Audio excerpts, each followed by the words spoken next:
네, 계속해서 2부 진행하도록 하겠습니다. 권석준 대표님, 네. 이 후오비 토큰 그리고 트론뿐만 아니라 심지어 스테이블 코인 중에 굉장히 또 유명한 코인 있지 않습니까? 네네. USDC 맞아? 더 이상 스테이블이 아니다라는 이야기도 나오고 있어요. 그래서 현재 이 USDC 구체적인 상황이 어떻습니까? USDC, 뭐 우리가 가장 많이 익숙한 건 USDT가 되겠죠. 테더가 될 것 같은데, 예, 코인 시장이 커지고 블록체인 기반의 어떤 생태계 구조가 나쁘지 않겠다. 금융의 어떤 유동성들이 굉장히 좀 많이 몰리네. 이런 생각을 가지고 누가 만든 걸까요? 골드만삭스. 예, 그 친구들이 달러를 기반으로 입금해 놓고 입금된 달러의 금액만큼 발행을 하는 게 USDC 아니겠습니까? 예, 이거는 일반적인 스테이블이 아니에요. 또 테더랑은 완전히 또 구조적으로 좀 다르죠. 네, 그런데 이 USDC가 최근에 이거 굉장히 놀랐습니다. 스테이블이 아닌 건가라는 생각이 들 정도로 골드만삭스인데 이 뭐지? 라고 저도 이제 굉장히 눈을 의심할 수밖에 없었는데 무려 저게 스테이블링 1달러가 보정이라고 했을 때 예. 좀 2% 3% 가까이가 이제 밀렸던 차트입니다. 저게. 네. 금액이 예치된 달러의 기반으로 봤을 때는 굉장히 큰 수치가 될 거란 얘기죠. 그렇죠. 네. 근데 아직도 완전한 회복은 아직은 또 못했고 거의 이제 이전 수준처럼 올라와 있기는 합니다. 과거에 골드만삭스의 자회사라고 하는 블록체인 스타트업이 서클이라고 있었습니다.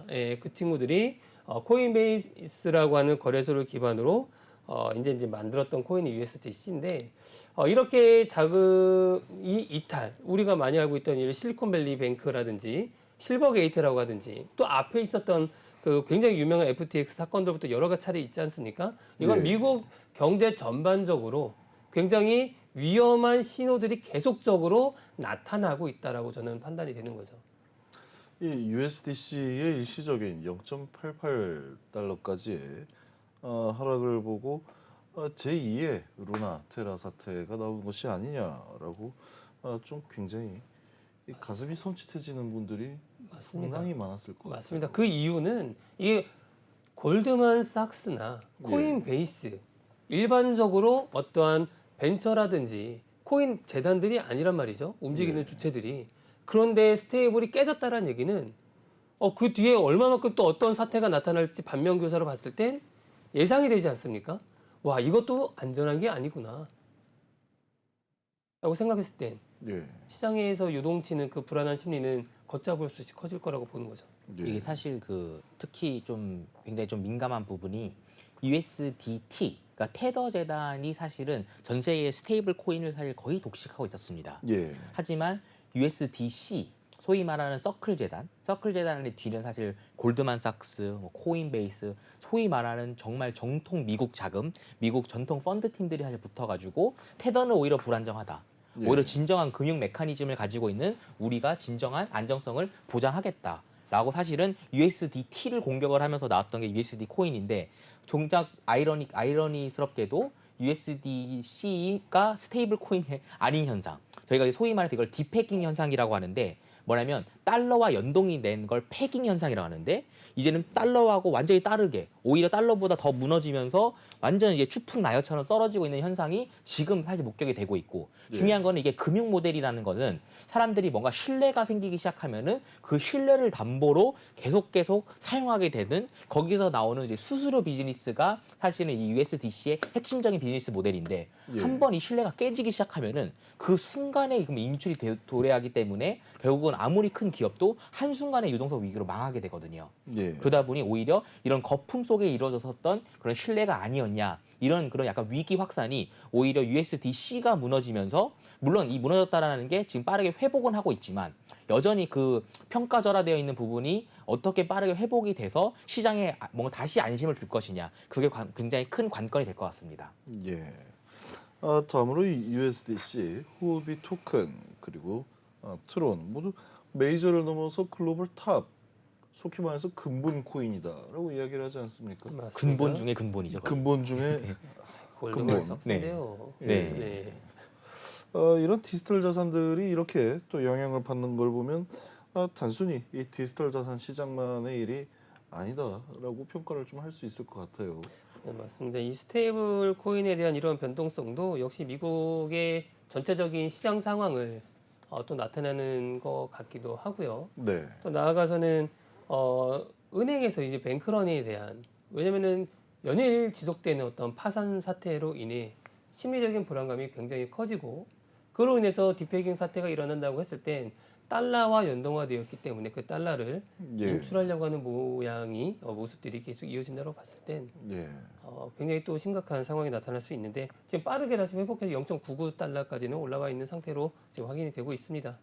근데 이미 지금 미국에서는 지금 뭐 SVB라든지 아니면 뭐 퍼스트뱅크 네. 같은 경우에도 굉장히 난리가 난 상황이지 않습니까? 맞습니다. 예, 그렇기 때문에 이 디지털 자산과의 상관성 등이 앞으로도 이 미국 증권위원회라든지 아니면 그 미국 정부에서 좀 많이 관심을 가지고 들여다볼 것이다라는 그런 어떤 우려도 나오고 있거든요. 맞습니다. 미국에 대한 관심은 앞으로도 계속 커질 거라고 저도 확신을 하는데요. 그 이유가 시장에 대한 어떤 부채가 주는 리스크가 미국 국가는 굉장히 많기 때문에 예, 그 리스크에 대한 해지를 코인 쪽에서 뭔가 이렇게 풀어나가려고 하는 자금을 모으려고 하는 여러한 형태로 어떤 움직임이 있을 거라고 좀 보고 있습니다. 워낙 부채로 쌓아진 어떤 국가가 유동성을 어마어마하게 풀었지 않았습니까? 과거 이제 9.11 사태부터 꾸준히 왔겠지만 그런 것들을 해결하지 못하고 있는 부분들이 많기 때문에 앞으로 코인 쪽에 대한 어떤 관심은 계속 커질 거라고 보고는 있는데 불안한 부분들은 늘 계속 또 나타나고 있으니까 어디로 갈지 사실 저도 잘 모르겠네요. 특히 이제 최근 같은 경우에서는 지금 자료화면에 있는 것처럼 이제 실리콘밸리 뱅크 같은 경우는 이제 막 최근 뉴스에서 한국에서도 계속 나오는 것 같습니다. 네, 근데 이게 지금 자료화면에 보시는 것처럼 미국의 16위의 상업은행인데 사실은 이제 실리콘밸리 뱅크는 은행으로서의 사실은 위치보다도 오히려 실리콘밸리 소위 말하는 IT의 핵심 메카 아닙니까? 네. 실리콘밸리에서는 최대 규모입니다. 최대 규모의 은행인데 이게 지난주 금요일에 최종 파산 선언을 했습니다. 예, 중요한 거는 여기에 지금 예치되어 있는 자금이 거의 한 250조에 달한 자금이 지금 다 묶여 있고 예, 지금 이게 미국 역사상 두 번째로 큰 은행 파산 사태라고 하더라고요. 네, 네. 그럼 중요한 거는 그러면은 첫 번째로 가장 컸던 파산 사태가 언제냐? 그게 이제 리먼 브러더스 사태였던 겁니다. 그것도 거의 역사책에서 그러니까요. 중점적으로 다룰 만한 네. 이야기인데 거의 저기 산업혁명, 2차 산업혁명 맞습니다. 수준으로 그렇죠. 큰 이벤트이지 않습니까? 당연하죠. 이게? 네. 그 지금 이게 전 미국 역사상 가장 컸던 리먼 브러더스 파산 사태로 인해서 가장 컸던 시중은행 파산 사건이 미국 역사상 가장 컸던 파산 사건이고요. 그러면 두 번째로 가장 컸던 파산 사태가 지난주 금요일에 생긴 겁니다. 그래서 공교롭게도 지난주 금요일에 생기면서 HT 폭락, 트론 폭락, USDC 디pegging 현상 이런 게 지금 맞물려 가고 있다 보니 이제는 이게 지금 어디에 과연 이게 어디서 끝날 것인지. 사실 이 시작이 기존의 FTX. 사실 그 FTX는 다시 또 공교롭게도 루나테라라는 한국발 프로젝트. 이게 모든 게 다 이게 밀접하게 연결이 돼가지고 움직이고 있고 중요한 거는 SVB는 이제 약간 그런 스타트업이나 IT 중심적인 프로젝트였었고 사실 SVB에 결국 앞서 설명드렸던 USD 코인 그 서클 재단이 한 4조 가까이 되는 돈이 여기에 지금 묶여 있다고 하더라고요, 현재. 예, 그러다 보니 SVB가 파산을 하면은 결국 서클도 현금을 내주지 못하는 거 아니야. 라는 그 불안감 때문에 사실은 시중에서 매도 현상들이 일어나게 된 거고 그러다 보니 지금 서클사에서는 이걸 대응을 하기 위해서 만별 노력을 하고 있는 상황이고요. 예. 사실 또 이거를 또 즉발하게 된 사건은 사실 실버게이트 캐피털 사건이라고 이 지난주 금요일보다 한 2, 3일 전이죠. 그러니까 지난주 한 수요일, 화수에 있었던 사건입니다. 예, 그게 뭐냐면 실버게이트 은행이 먼저 파산을 한 거예요. 실버게이트 은행은 사실은 실리콘밸리 뱅크처럼 유명한 사건이나 유명한 은행은 아니었지만 이건 사실 FTX 여파 때문에 결국은 끝끝내 해결을 못하고 실버게이트 은행이 먼저 파산하게 됐었고요. 실버게이트 은행은 실버게이트 캐피털이라는 큰 상장사가 사실 2013년부터 뭔가 금융과 디지털 자산 연결을 하겠다라는 이런 것 때문에 각광을 받았던 대규모 자산 그룹인데 이 조그마한 은행이 파산하다 보니 결국은 덩어리가 큰 SVB마저 며칠 내로 파산해버리고 그러다 보니 이 이슈가 전 세계 디지털 자산으로 확산이 되는 굉장히 지금 뭔가 유동성 위기가 나기 시작하면 이게 전 세계적인 이슈가 된다는 게 며칠 내로 이제 판가름이 난다는 거가 굉장히 조금 놀랄 따름입니다. 이런 식으로 이 디지털 자산 관련된 시장에서의 어떤 좀 부정적인 움직임 그리고 어떻게 보면 지금 이 상황이 이 코인 시장에도 폭풍 전야와 맞습니다. 같은 그런 상황이지 않습니까? 또 재밌는 부분이요. 앞에서 재밌다고요? 아니요 지금 예. 네, 재밌는 부분이 이제 이야기를 좀 들어보면은 이 상황이 재밌는 게 아니라 흥미로운. 흥미로운 부분이 네. 흥미롭. 아 알겠습니다. 일단 한번 들어보겠습니다. anyway 네. 일단은 보시면 실리콘밸리 은행이잖아요. 우리 앞에 얘기했던 거 황동우 대표님이 얘기했던 것처럼 예. 우리가 봤을 때 리만 브라더스 사태는 전통적인 1849년도에 창업됐던 은행이에요. 예. 그들이 다뤘던 주된 상품들은 현물 기반이거나 금이었거나 시장이 성장하면서 주식이었거나 라는 시장을 다뤘었죠. 근데 파산했어요. 근데 실리콘밸리 우리가 실리콘밸리에서 지금 현재 나스닥 시총의 10위권 안에 들어가 있는 모든 회사들이 우리가 지금 다루고 있는 모든 IT, 소프트웨어 등등이 실리콘밸리에서 시작하지 않았습니까? 근데 그 은행이 파산했대요. 예. 이게 뭔가 시사하는 바가 있지 않겠습니까? 충분히. 앞으로의 시장은 어떻게 흘러갈까요? 정말 흥미롭습니다. 예. 네. 그렇기 때문에 제가 또 방금 표현했던 것처럼 이 디지털 자산 시장에도 거대한 이 폭풍이 몰아치는 것이 아니냐라는 그런 예상을 해볼 수가 있겠는데요. 이런 일이 있을 때마다 황동우 대표님 그리고 권석준 대표님 네. 어떤 이 디지털 자산 시장의 거대한 폭락장이 그래도 1년에 한 번씩은 오지 않습니까? 이럴 때 혹시 그 주변 분들한테 걱정하는 전화나 연락 받지 않으십니까? 그렇죠. 뭐 근데 이제 굉장히 좀 어려운 얘기입니다. 왜냐하면은 이제 비트코인, 이제 디지털 자산 시장은 더 이상 작은 시장이 아니다 보니 예. 예전 같은 경우라면 몇 가지 지수로 인해서 사실은 어느 정도 예측은 해볼 수 있었던 것 같습니다. 예. 하지만 비트코인 가격이 3천만 원 돌파돼서 쫙 올라간 다음에 지금 사실 조정받은 시장이다 보니 지금은 어떤 결과가 나와도 사실은 그거에 맞는 그 해석을 줄 수가 있다 보니 예. 오히려 더욱더 판단하기가 어렵고 다만 이제 앞서 설명드렸던 SVB의 파산, 실버게이트의 파산은 사실은 지난 2, 3년 동안 있었던 코로나로 인해서 디지털 자산 시장에 버블이 엄청 많이 꼈었습니다. 예. 기존에 있었던 전통 시장은 굉장히 평가절하가 되어 있고 이 평가절하가 되면 될수록 거기에 묶여져 있던 자금은 전부 다 디지털 자산과 IT나 핀테크 쪽으로 많이 넘어가 있던 상황에서 예. 이제 코로나가 끝나다 보니 이 양쪽에 있는 그런 괴리를 균형을 맞춰야 하는 시도들이 사실은 있을 수밖에 없었습니다. 근데 이런 부분들이 뭔가 순조롭게 정부 정책의 주도에 따라서 연착륙이 되는 게 중요했었는데 굉장히 이제 시장에서는 급격한 하락과 급격한 폭등을 계속 반복을 하면서 강제 조정이 되는 듯한 그런 약간의 느낌이 좀 나는 것 같습니다. 정말 살아있는 생물체와 같은 어떤 유기체적인 맞습니다. 어떤 네. 움직임이 나타나는 거다라고 이야기를 할 수가 있을 것 같은데 모쪼록 뭐 미국발 이런 위기들이 좀 순조롭게 넘어갔으면 좋겠습니다만은 그래도 이 차가운 바람이 매섭게 부는 것 같죠. 맞습니다. 국내 디지털 자산 시장의 현황은 지금 어떻습니까? 네, 사실은 이제 지금 글로벌적인 디지털 자산 시장은 굉장히 불안정성이 아직도 해결이 되고 있지 않는 모습을 보이고 있습니다. 네. 한편 국내 같은 경우에서는 이제 대형 거래소들의 움직임뿐만이 아니라 중소형 거래소들도 이제 이러한 아마도 일종의 불안정성 이런 거에 좀 대응하기 위해서 기존에 있었던 펀드들, 기존에 있던 자사운용사, 기존에 있었던 그런 헤게모니를 주고 있던 주축팀들하고 뭔가 합병을 하거나 같이 코어를 하는 모습들이 많이 보이고 있는 것 같습니다. 네. 하나의 예를 들자면 단적인 예로 포블게이트라는 거래소는 현재 이제 원화 거래소가 아직 뚫려져 있지가 않다 보니 예. 상당히 기존에 비해서 시장 점유율을 많이 잃은 상태입니다. 하지만 최근 같은 경우에 요즘 핫하게 지금 이슈가 되고 있는 STO, 소위 말하는 토큰 증권 이런 걸 돌파구로 찾아가지고 아너스 자산운용 이런 자산운용사들 그리고 부동산 투자팀들 이런 회사들하고 신규로 다시 파트너십을 맺으면서 STO를 통해 가지고 다시 시장 리브랜딩을 하겠다라고 좀 이례적인 선포를 했더라고요. 예. 그러면은 이제 그런 포블게이트 같은 중소형 거래소 또 후오비 코리아 같은 경우도 앞서 설명드린 것처럼 후오비 그룹이 현재 지금 대규모 자본을 좀 지분이 변동되고 있습니다. 이제 아마 점차 트론 기반 저스틴 선의 생태계 아래 후오비의 그런 얼라이언스가 구축이 될 것 같은데 예. 흥미롭게도 후오비 코리아의 그 조국봉 의장님이나 후오비 코리아의 팀들은 이런 후오비의 글로벌적인 움직임하고는 전혀 별개로 독자적으로 토정 한국 자금과 토정 한국의 이런 IT를 기반으로 새롭게 리브랜딩을 하겠다.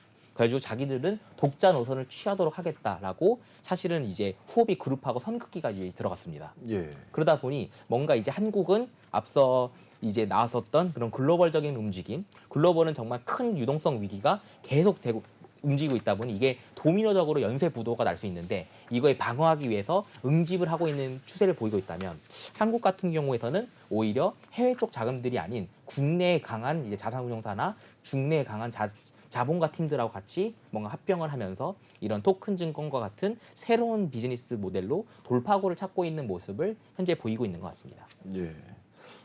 마지막으로 이 국내 디지털 자산 시장의 어떤 폭등하고 이런 특이점이 온 코인들에 대해서 한번 좀 잠깐 살펴볼 건데 이 빗썸 차트를 한번 보면 이 어댑터 토큰이 또 꽤 크게 폭등하는 모습을 보였지 않습니까? 네네 맞습니다. 최근 현황이 어떻습니까? 그 어댑터 토큰, 네, 이 지난 28일 날 한 거의 한 8, 90% 이상이 정말 갑작스럽게 폭등하고 다시 원위치로 돌아왔습니다. 일주일 사이에. 그렇죠. 네, 맞습니다. 네, 이 공시를 했어요. 공시를 한 게 아임 클라우드라고 하는 그 챗봇. 챗봇. 요즘 한참 이슈지 않습니까? GPT. 네, 그렇죠. 예. 챗봇이나 그런 인공지능 이런 빅데이터를 관련해서 다루는 업체를 인수했다. 또는 이제 그 전에는 락업 해제를 하겠다라는 어떤 이슈들도 있었고요. 네. 락업 해제돼서 계속적으로 코인 물량이 나오니까 이런 것들을 공시를 띄우면서 시장의 어떤 반응을 좀 봤던 사례가 아닐까 저는 보고 있습니다. 그래서 10원이었던 게 19원까지 올랐다가 현재 차트에 보시다시피 다시 원점인보다도 지금 낮아진 상황인 거죠. 네, 시장을 좀 테스트하지 않았을까라는 생각을 좀 갖고 있습니다. 어떻게 보면은 좀 한번 속된 말로 털어먹고 나왔다라는 그런 의심도 살 수가 있는 차트 모양이지 않습니까? 그렇죠. 그 더 크게 속된 말로 털어먹기 위해서 시장 상황을 한번 툭 하고 잽을 날려봤다. 이렇게 보여집니다. 너무한 것 같습니다. 이런 사태들이. 네. 물론 그게 진짜가 아니기를 간절히 또 바라고 있긴 하지만. 네, 근데 어댑터 토큰 상장할 때가 예. 가격이 4원이었습니다. 예. 4원에 상장하고 상장 당일날 300원까지 무려 300원까지 올라갔다가 그 뒤로 오늘날까지 10원이었어요. 예. 네, 오늘날까지 10원이었는데 최근 일주일 사이에 19원까지 올라갔다 다시 제자리로 온 걸 보면 그동안에 이제 물려있던 물량들 또는 매집을 했던 물량 또는 락업이 해제되면서 나오는 물량들 이런 고래들이 수급을 붙여서 시장 상황을 좀 더 리딩을 좀 끌고 가보겠다라고 하는 일종의 테스트라고 저는 보여지는데 투자자 여러분들은 좀 고려하셔야 될 유의하셨으면, 부분들 예. 유의하셔야 될 것 같습니다. 비슷한 시점에 폴라리스 쇼 또한 폭등하면서 조정되는 모습을 보였습니다. 해당 차트에는 최근 현황이 어떻습니까? 네, 폴라리스도 역시 좀 약간 비슷한 횡보를 보였습니다. 예. 좀 이제 어댑터하고는 조금 다르게 폴라리스 쉐어는 아마 시청자분들 중에 좀 아실 수도 있을 것 같아요. 폴라리스 오피스라고 해가지고 이제 그 워드나 이런 문서 작성하는 그런 프로그램을 개발한 코스닥 상장사이죠. 예. 사실은 이 왼쪽에서 보시는 거는 코인 차트이고요. 반면에 오른쪽에 있는 거는 폴라리스 오피스라는 상장사의 주식 차트입니다. 그럼 되게 좀 흥미로운 게 앞서 이제 어댑터 같은 경우에서는 뭔가 그런 재단 중심적인 활동에 나오는 호재로 인해서 디지털 자산이 올라갔다면 예. 오히려 폴라리스 오피스 같은 경우는 폴라리스 오피스가 사실 호재로 인해서 주식 가격이 올라가면서 오히려 폴라리스 쉐어 토큰도 같이 올라가는.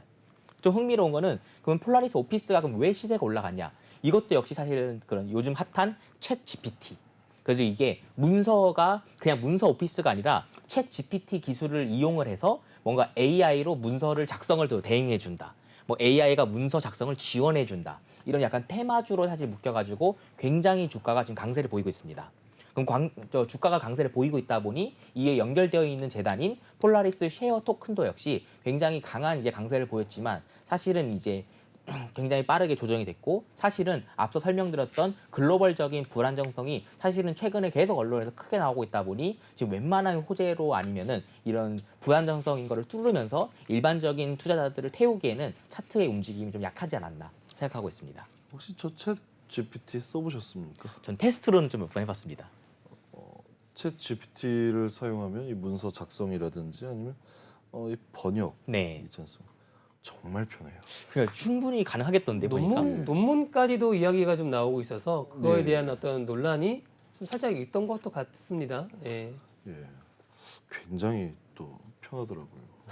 좀 개인적으로 저는 이제 예. 어댑터나 이 폴라리스 쉐어 토큰을 좀 보면서 느꼈던 거가 글로벌적인 거는 약간 유동성 위기를 해결하기 위해 하고 있는데 국내 이제 디지털 자산 프로젝트들은 조금 더 펀더멘털적인, 조금 더 컨텐츠적인 거나 뭐 인수, 그러니까 소위 말하는 디지털 자산이 아닌 뭔가 전통 자산을 연계로 하면서 디지털 자산을 견인을 하려고 하는 그런 강한 움직임들이 보여서 굉장히 좀 흥미롭게 차트들을 보고 있었습니다. 글로벌 디지털 자산 시장의 불안정성 이슈가 계속 지속된 것 같습니다. 국내 차트도 이에 따라서 변동성이 계속 커지고 있는데 이 본 방송을 시청하고 계실 시청자분들을 위해서 조언 한 말씀 좀 부탁드리겠습니다. 네, 시청자 여러분, 연일 계속되는 해외의 어떤 좋지 않은 소식들로 인해서 크게 우리는 이제 유동성이 많은 거래소들을 통해서 영향을 받을 수밖에 없습니다. 국내 거래소 또한 해외에서 발행된 코인이 대부분 가장 또 크고 그 영향 여파들이 늘 있기 때문에 그런 부분들을 면밀하게 좀 더 계속 검토를 해보셔야 되고 해외 상황을 좀 더 요즘에는 정말 주식이나 이런 선물 옵션처럼 해외 상황을 좀 더 많이 좀 체크를 해야 되는 시장이 되지 않았을까 하는 생각을 가지고 있습니다. 급격하게 변동하는 차트를 보면서 따라 들어가지 마시고요. 그 이면에 어떤 것이 있는지 한 템포 늦춰서 들어갈 수 있는 여유를 좀씩 가질 수 있도록 하시면 좋을 것 같습니다. 네. 네. 황동우 대표님도 간단하게 한 말씀 네. 부탁드립니다. 저 역시도 마찬가지로 지금 글로벌적인 디지털 자산 시장은 아직도 FTX의 여파에서 회복이 되지 않은 것 같습니다. 지금 특히 SVB 실리콘밸리 은행의 파산은 굉장히 큰 공룡의 사실은 이제 멸종이거든요. 그러다 예. 보니 이게 얼마나 빠르게 대응이 될지 그리고 여기에 사실은 보이지 않는 위험이 얼마나 더 있을지 사실 이거는 조금 더 긴 호흡을 가지고 좀 차트를 보셔야 하지 않을까. 여기에 나온 불안정성에 대해서 언제든지 좀 대응을 할 수 있도록 시청자분들도 좀 주의 깊게 투자 결정을 하셔야 하는 것을 권고드립니다. 네. 저희 코인 업앤다운은 다음 주에 또 다른 주요 분석 이슈를 통해서 다시 한번 찾아뵙도록 하겠습니다. 이상으로 3월 13일 코인 업앤다운을 마치겠습니다. 시청해 주셔서 진심으로 감사합니다.